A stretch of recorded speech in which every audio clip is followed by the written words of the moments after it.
안녕하세요. 지난 시간까지 어, 자체 유도 그리고 인덕터에 대해서 공부를 했습니다. 이번 시간에는 그 인덕터를 회로에 사용하게 되었을 때 어떤 역할을 하는지에 대해서 공부를 하려고 합니다. 어, 이번 단원의 제목은 RL 회로라고 적혀 있는데요. 먼저 지난 시간에까지 공부했던 것을 가지고 R, 저항, 그 다음에 가운데의 그림은 C, 캐패시터, 그리고 이번 시간에 이번 단원의 주요 주제인 인덕터에서 알아야 하는 어, 기본적인 물리량들을 정리해 보았습니다.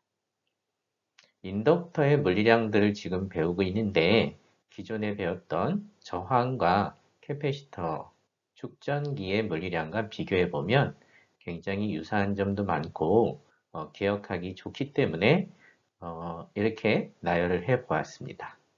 하나하나 자세히 볼까요? 우선 저항 맨 왼편에 있는데요. 아이쿠, 잘못 눌렀어요.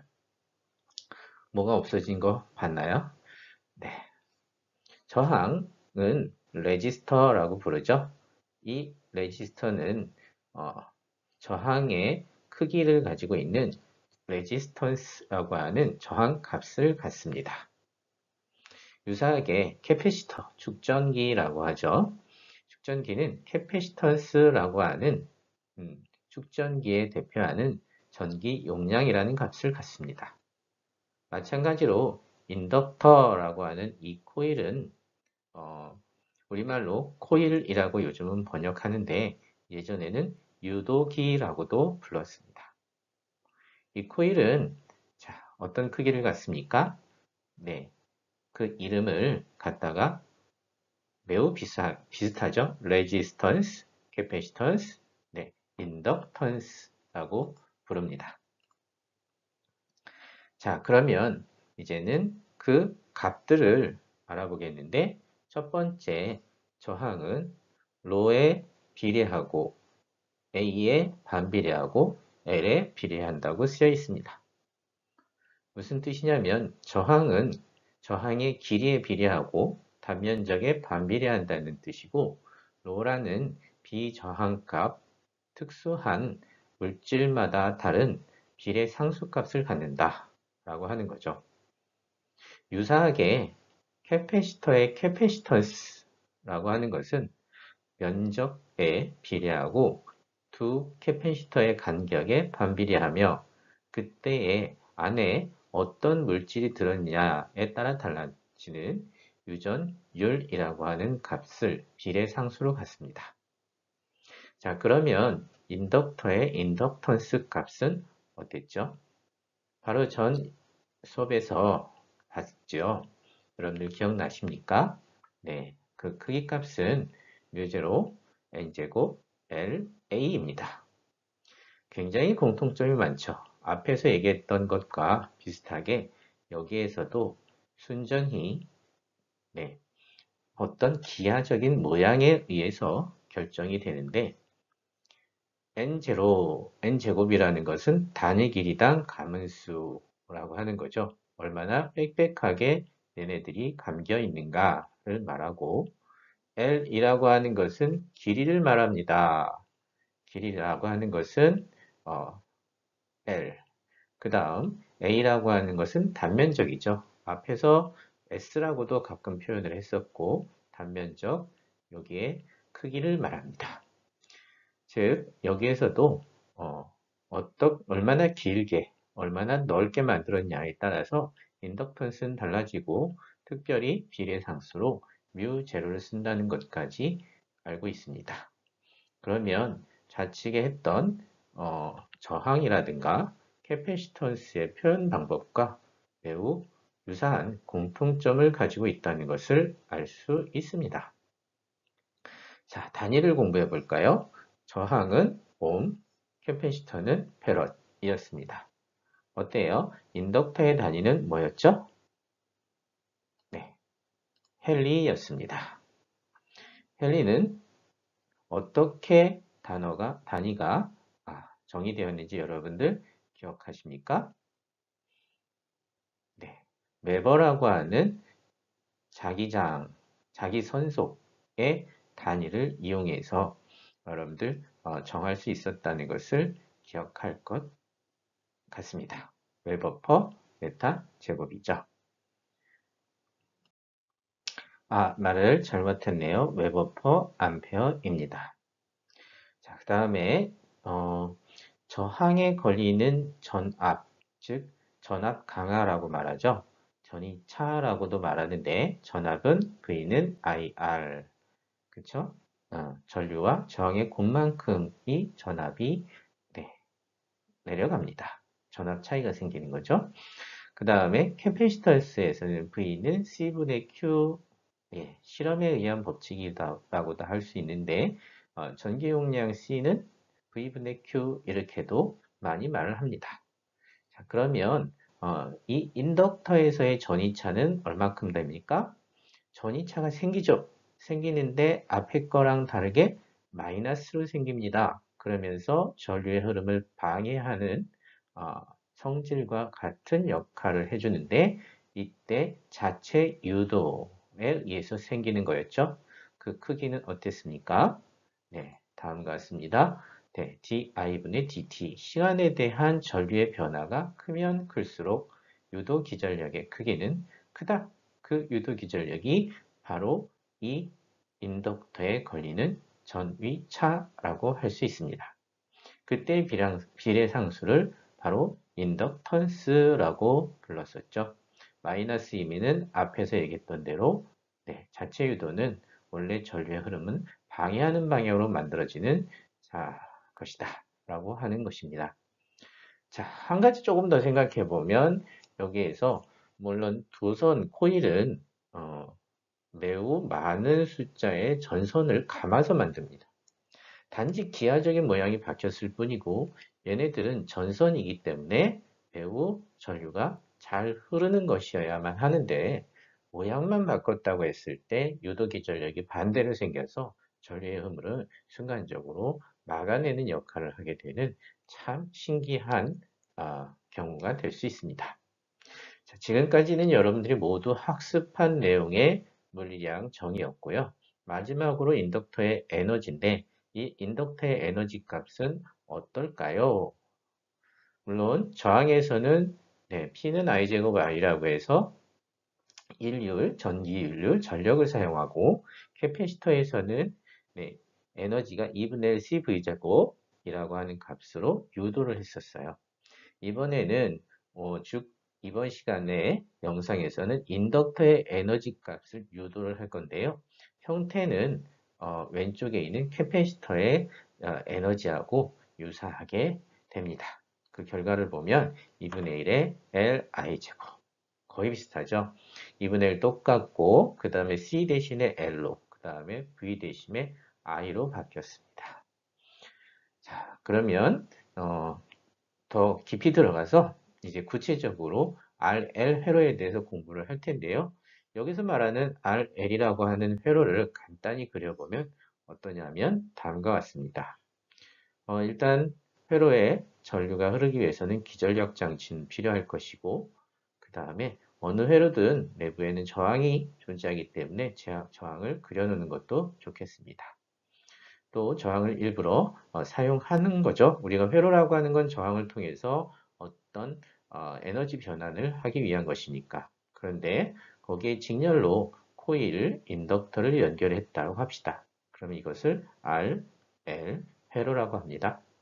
앞에서 우리가 공부한 것은 요 L 대신에 C라고 하는 캐패시터를 쓰면 R, C, 회로라고 했죠. 자, 그럼 RC 회로에서는 여러분들은 어떤 걸 공부했습니까? RC 타임이라는 것도 공부했어요. 얘가 전류의 흐름이 시간에 따라서 변하는 것을 알았죠. 그리고 그 시간에 따라서 변하는 흐름의 모양을 수식으로 공부했고 그래프로도 표현해 봤습니다. 마찬가지로 이번 시간에는 RL의 회로에서 시간에 따라서 전류의 흐름이 바뀐다라고 하는 것과 또한 이것을 통해서 L에 저장되는 에너지의 값은 얼마나 될까라고 하는 것이죠. C. 캐패시터에서의 저장되는 에너지는 바로 전기장 형태로 저장이 되는데 L. 인덕터에서의 저장되는 에너지는 자기장 형태로 저장이 될 것입니다.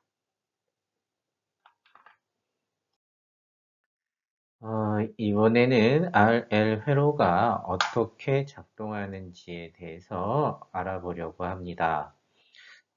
자세히 알아보면 참 재미있는데요.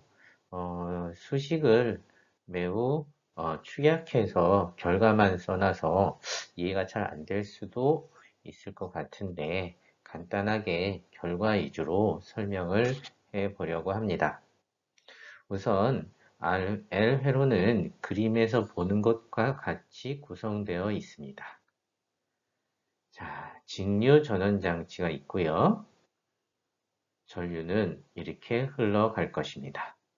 그러면 스위치를 지나서 저항과 코일, 인덕터를 또는 유도기를 지나서 다시 바로 건전지로 돌아오게 됩니다. 자, 그랬을 때 이 스위치를 닫는 순간, 그때만 보려고 합니다. 그러면 전류가 어떻게 흐를 것이냐? 결과적으로 얘기하면 바로 전류가 딱 하고 스위치를 닫자마자 100%가 흐르는 것이 아니죠. 자, 여기를 스위치를 ON 하는 단계라고 하면 스위치를 ON 하자마자 어떤 전류? I가 흐르는 것이 아니다.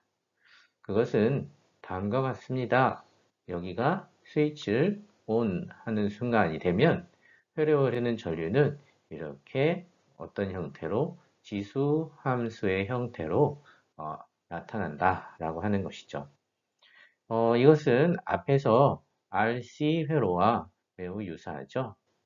RC 회로에서도 처음 스위치를 넣어서 전류가 흐르기 시작할 때 처음에는 전류가 많이 흐르다가 점점 전류가 감소하는데 그때 지수 함수적으로 감소하는 것을 알 수 있어요. 그럼 그때 전압은 지수 함수적으로 증가했었죠. 이번에는 반대입니다.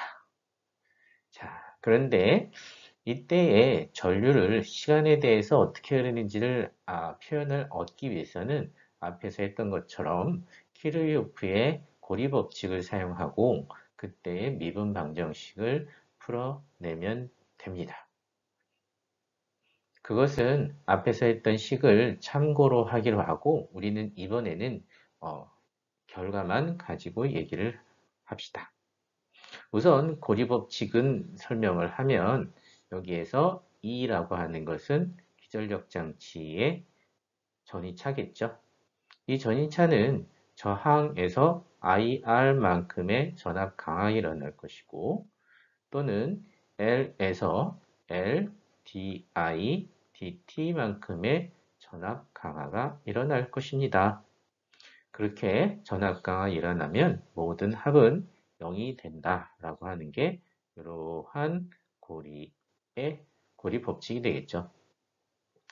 자, 이것을 풀어보면 전류는 다음과 같이 시간의 함수로 표현이 되는데 여기에서 L분의 R 곱하기 T로 우리는 쓸 수 있고 시간은 이렇게 되죠.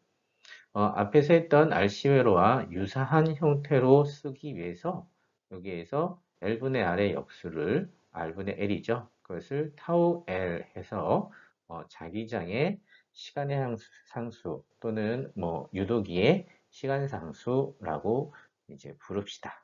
그러면 이 값을 t에다가 대입하게 되면 무엇이 되냐면 한번 해볼까요?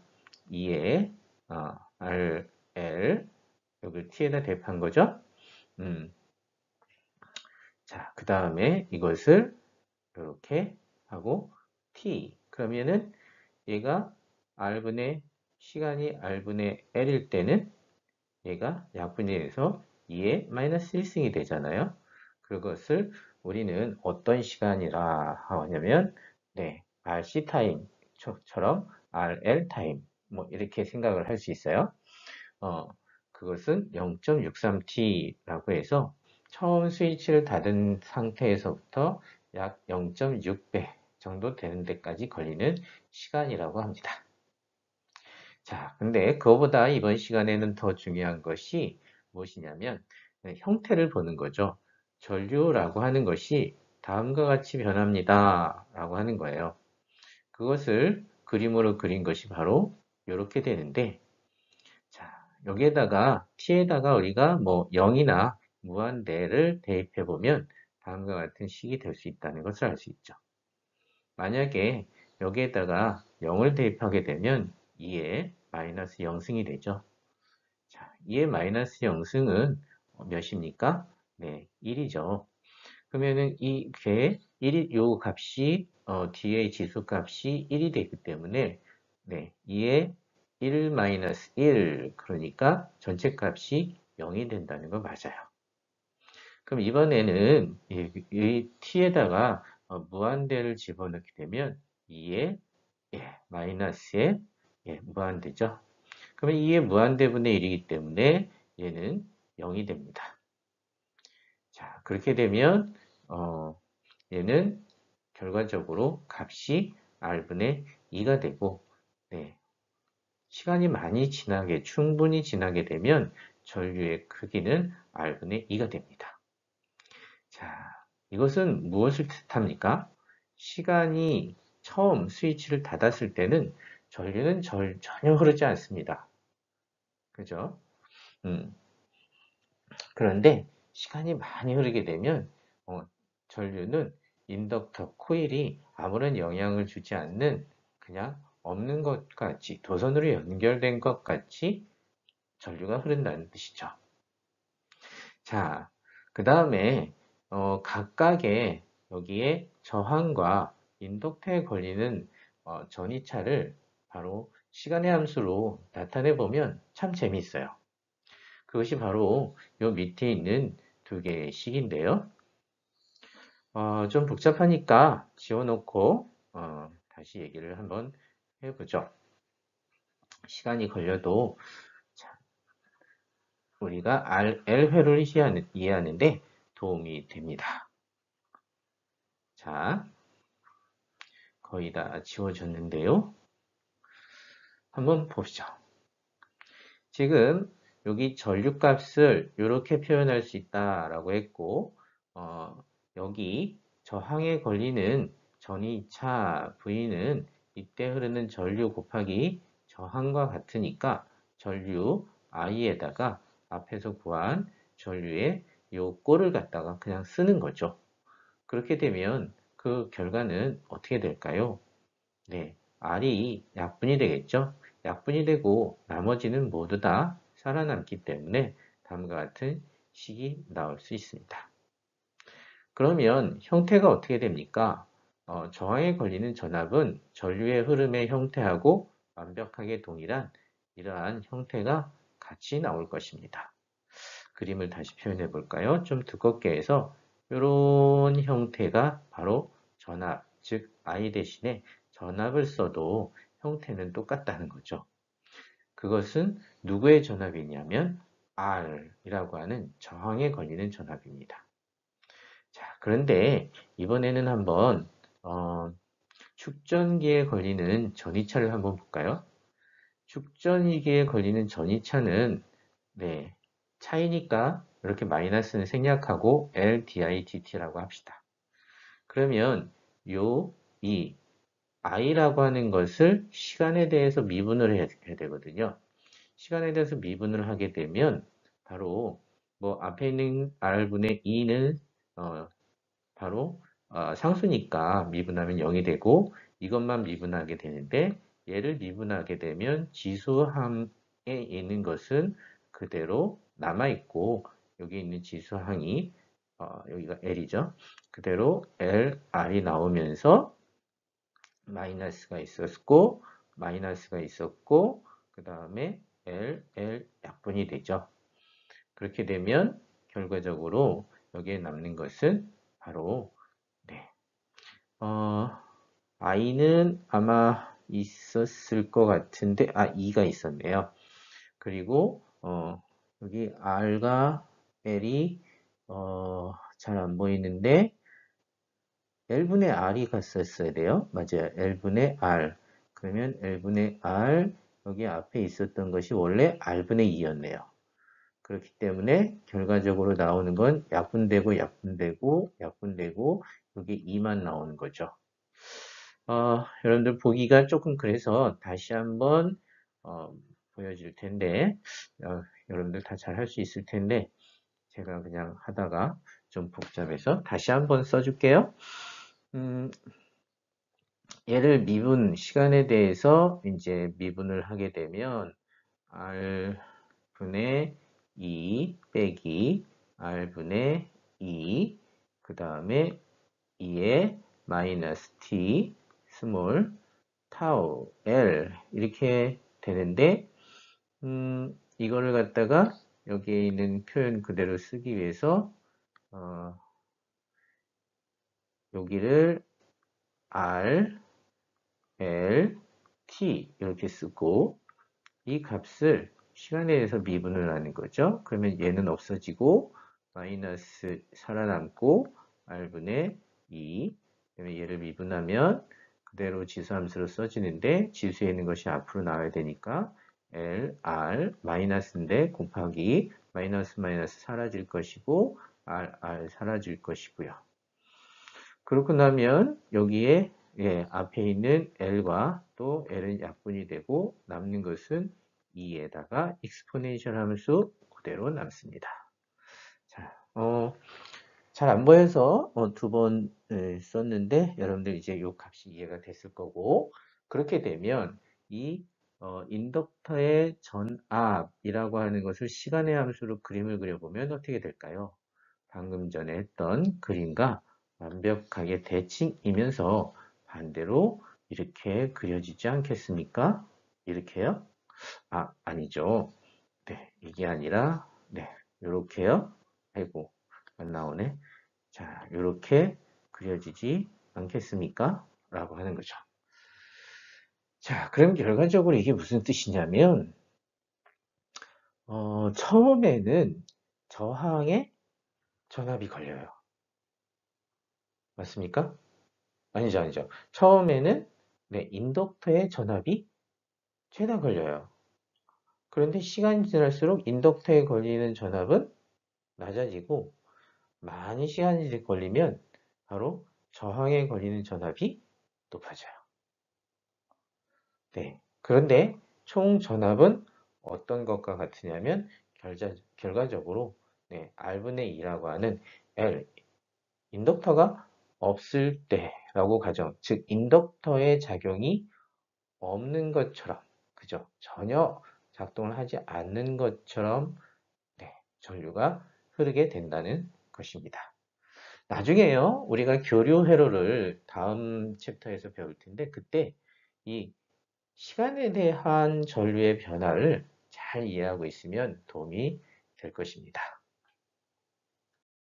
자, 이번에 공부할 것은 바로 RL 회로에서 인덕터에 저장된 에너지의 표현 방식을 유도해내는 것인데 앞에서 서두에서 우리가 이 유도된 저장된 에너지의 형태는 다음과 같습니다. 라고 한번 안내를 했죠. 이 값을 암기하는 것은 바로 캐패시터에 저장된 에너지가 2분의 1C V제곱이라고 하는 형태를 갖습니다. 라고 하는 것과 매우 유사한 같은 지위에 있는 값이다. 라고 해서 암기하기가 편하다 했습니다. 그런데 이때 저장된 에너지도 우리가 유도할 수 있는데 그 시작은 바로 키르히오프 고리 법칙에서부터 시작을 해서 형태를 약간씩 바꿔가면서 뭐 미분 형태를 바로 적분 형태로 바꿔가면 전력을 얻을 수 있습니다. 한번 따라가 볼까요? 바로 키르히오프 법칙을 방금 전에 했던 것처럼 똑같이 쓰면 다음과 같이 쓸 수 있습니다. 맞죠? 그러면 이것으로 우리가 어떤 에너지 값을 얻어내기 위해서는 우선은 여기에 모든 값에다가 우리가 전류를 곱하게 되면 2에다가 i를 곱하면 바로 전력이라고 하는 에너지를 시간으로 나눈 값이 됩니다. 따라서 양변에 모두 전류 I, 양변이라고 하면 모든 값에 전류를 곱하는 거죠. 이항한 다음에 양변에 전류를 곱한다 라고 이렇게 쓰는 게 더 좋았을 텐데 여기에는 그 말을 좀 놓쳤네요. 자, 그래서 여기는 바로 뭐가 됩니까? 전력이 되죠. 즉 전력은 소비 전력이라고 볼 수도 있고 공급 전력. 여기서는 공급 전력이라고 말하는 게 좋겠네요. 건전지에서 공급한 전력은 바로 이것은 두 번째 항은 뭐겠어요?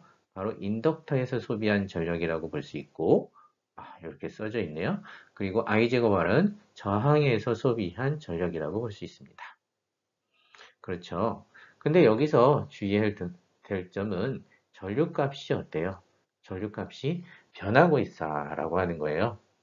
전류값이 변하기 때문에 그 변하는 것 때문에 나타나는 소비 전력은 저항과 바로 인덕터에서 나눠 갖고 그 크기가 계속 변하고 있는 변수라고 하는 것을 기억해 주기 바랍니다.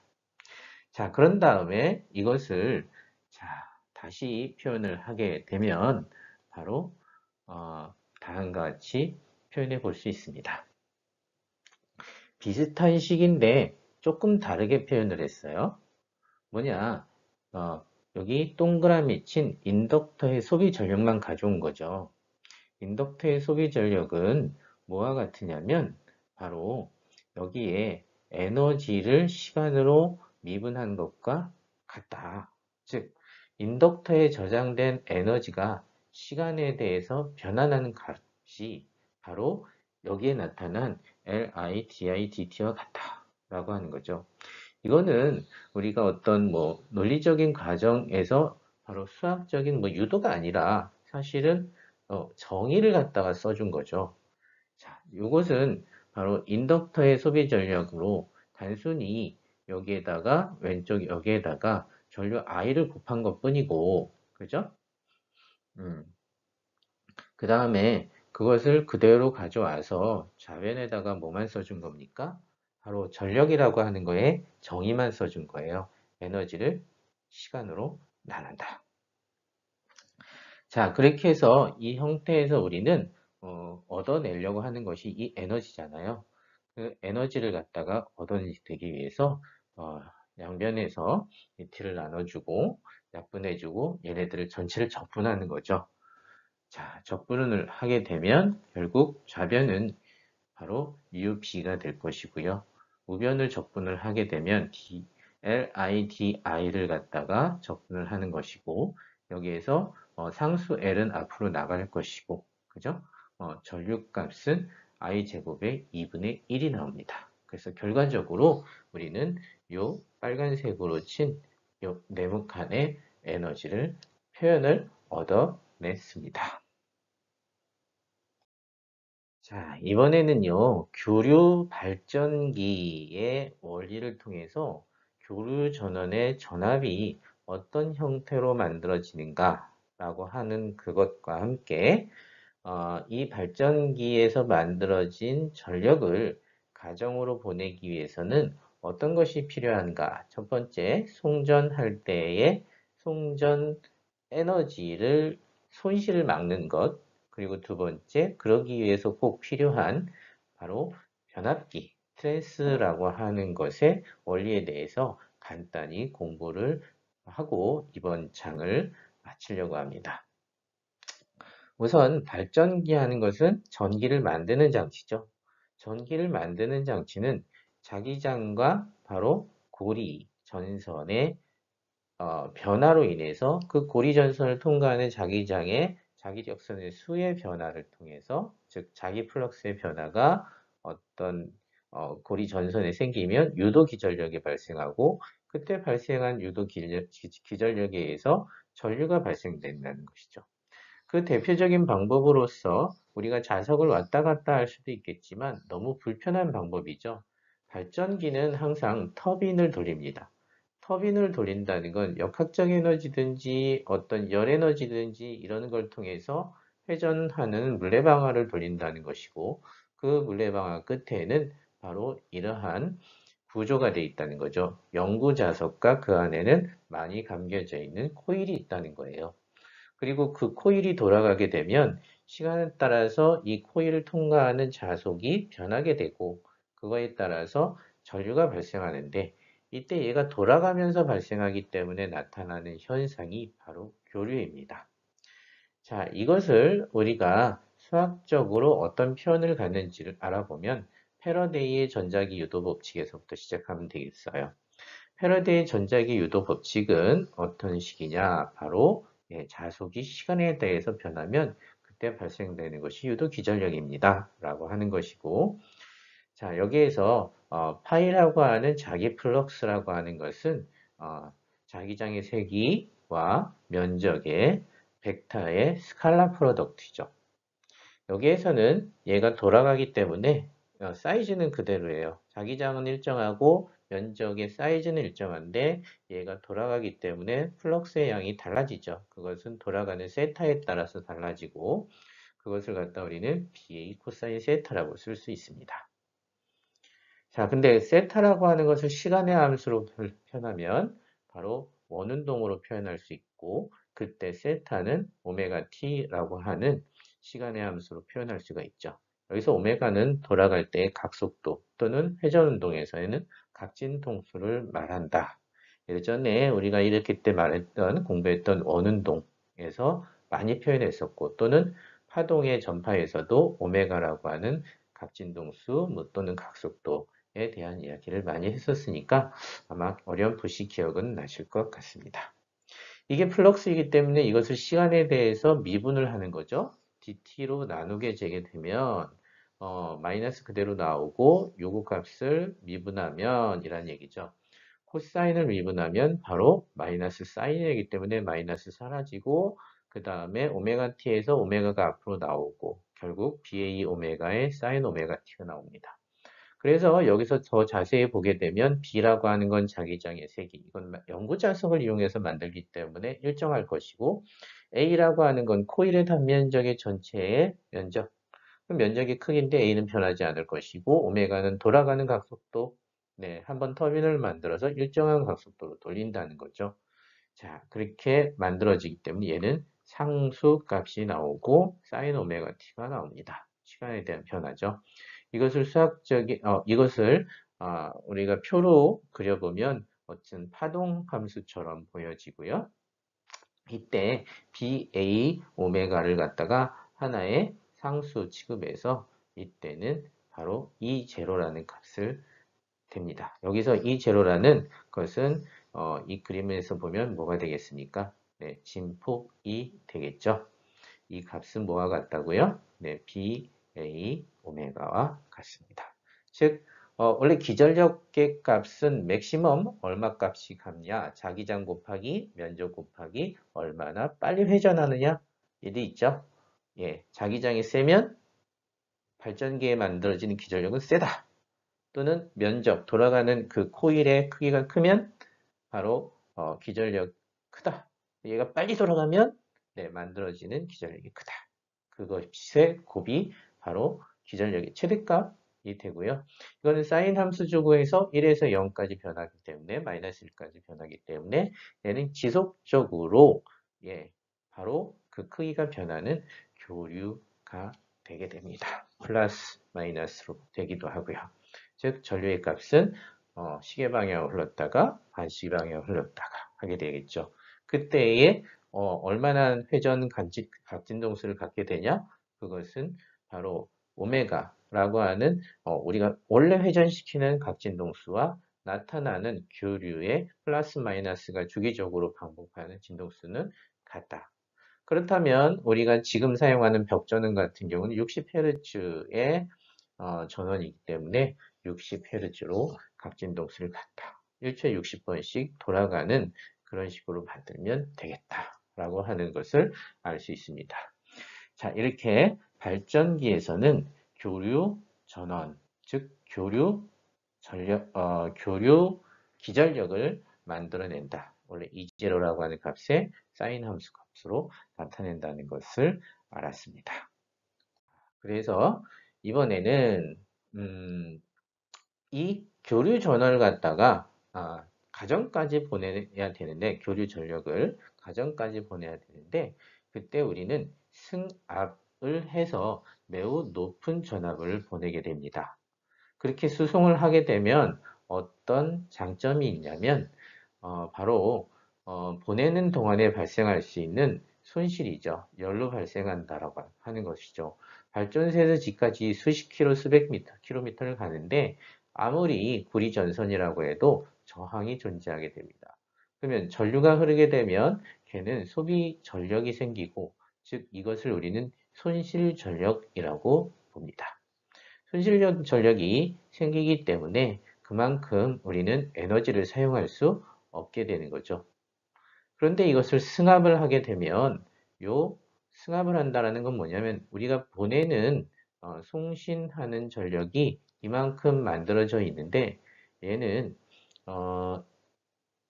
총 에너지인 총 전력을 일정하지만 전압을 높여주면 전류는 낮아질 수 있다는 거죠.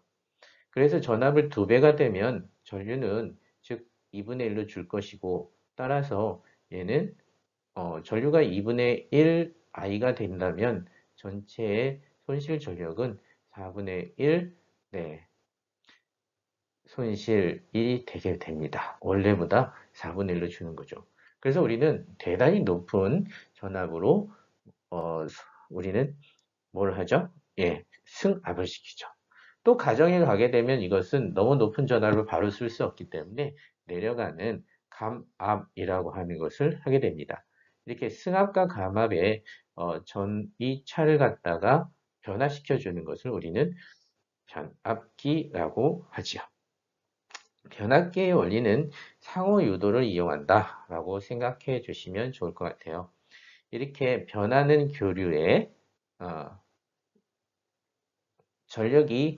전류가 흐르고 있다. 그러면 여기에 전류가 이렇게 흐르고 있어요. 그럼 여기에서 변하는 크기의 자기장이 만들어질 것이고, 여기에 또 다른 코일을 연결해 놓고 나면 이 코일에는 유도 기전력이 만들어지겠죠. 그럼 유도 기전력은 새로운 기전력 장치가 되는 거고, 이 끝에 어떤 전기 장치를 달면 우리는 여기에서 이 전기 장치를 사용할 수 있게 되는데, 이때에 가문수의 변화죠. 얘를 가문수가 N1, 여기를 가문수가 N2가 돼서 가문수가 많아지게끔 만들어 놓으면 우측 E, 바로 기전력이 높아지는 것이고, 가문수를 이렇게 적게 감아 놓으면 바로 기전력이 줄어드는 거죠. 이때 전압기 표시는 왼쪽과 오른쪽을 이렇게 코일로 연결을 해 놓습니다. 자, 그러면 여기에서 그 변압기의 원리는 결과적으로 여기에 보이는 식에 해당하는데요. 많이 암기했을 것이라고 생각합니다. 기억이 나죠? 아마 요즘 공통과학에서도 이게 나오지 않나요?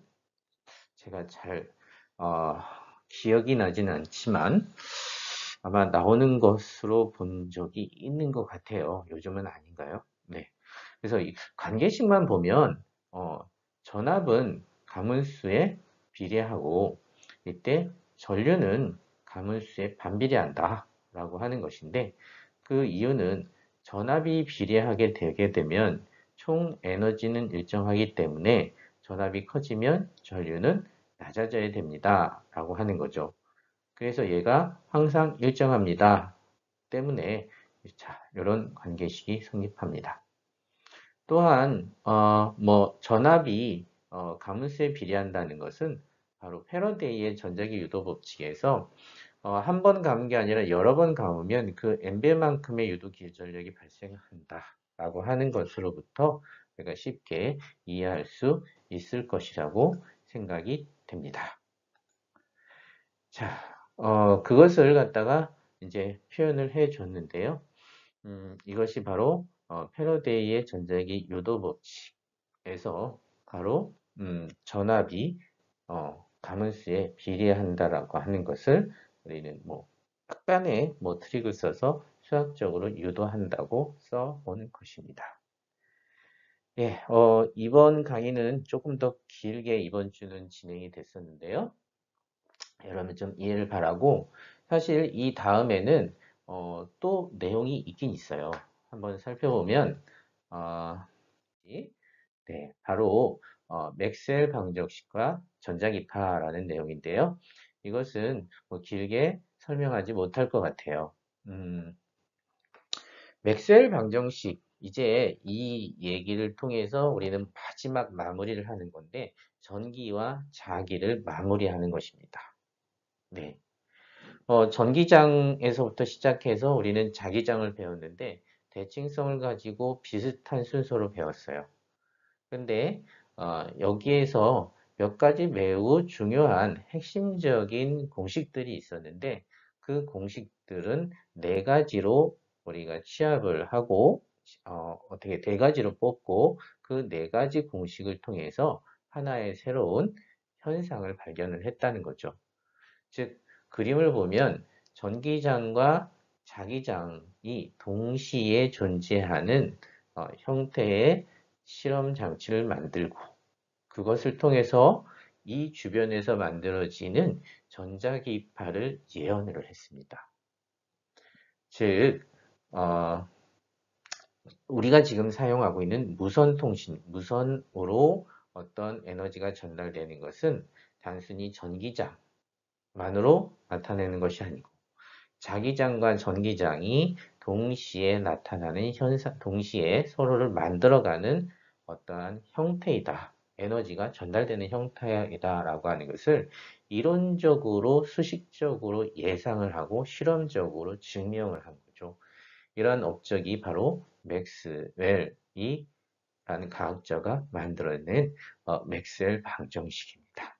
거기에서는 이렇게 네 가지의 기본적인 가우스 법칙, 그 다음에 패러데이 법칙, 앙페르와 법칙 같은 것들이 쓰였다 정도로만 말씀드리고 싶습니다.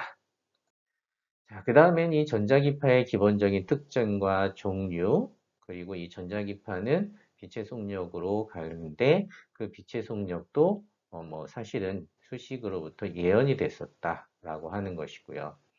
그것은 뮤제로브나 이제로라고 하는 바로 유전율 투자율의 곱으로 표현이 된다는 것도 굉장히 신기한 것입니다. 자, 그리고 나서 이 전자기파에는 뭐 여러 가지 종류가 있고, 그 특징도 여러 가지가 있습니다. 라고 하는 것이고요. 그 결과로 뭐 한번 예제 문제도 나와 있는데요. 여기에 예제 문제 나와 있는 것들은 뭐 전자기파가 파동이기 때문에 파동 방정식을 이용해서 기술이 된다라고 하는 것도 나와 있습니다. 자, 그러면 이제 대단원으로 전기장과 자기장의 모든 강의는 마칠 것이고요. 이 다음 주부터는 바로 한 가지가 남긴 맞네요. 교류 회로라고 하는 것. 교류 회로를 한 가지 공부를 해서 마무리를 하고, 그 다음에는 이 전기자기 부분이 아닌 광학 파트로 계속 진행을 해 보도록 하겠습니다. 자, 그러면 긴 시간 수고 많이 하셨습니다.